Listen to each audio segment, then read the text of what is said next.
Welcome back. So this image is on A4, so slightly bigger than some of the ones that I normally do on A5.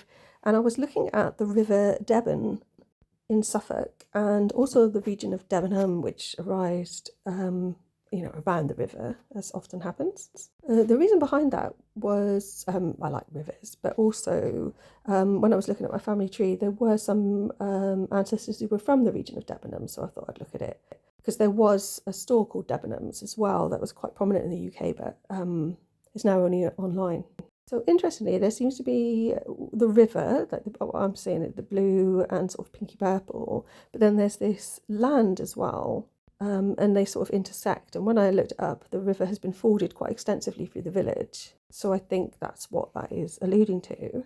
I particularly love this bit. So bottom left, the land, the green part, is what I see as a sort of lion or puma type face. Obviously it's green, so it's difficult to work out which it would be. So to the right of that, in part of the river, I see like a female figure as if she's underwater, but with a cloak outstretched in the purple.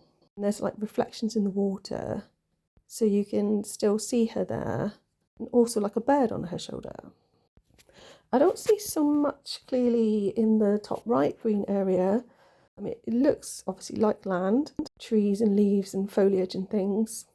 I do kind of see the outline of a figure in a face, and then there's two crosses next to that. Perhaps I need to look at some burial records.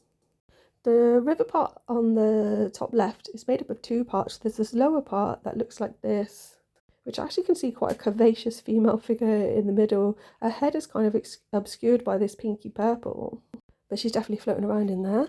And then the top part kind of looks a bit like a face overall, I think, and different figures and things in that, with a ladder on the far right hand side, so that's probably a reference to Newt. That often comes up with like polar symbolism.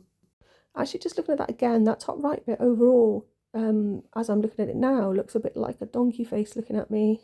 And I'm just thinking about the idea that rivers were somewhere where people would have been baptised, because the river and the water itself would have been sacred.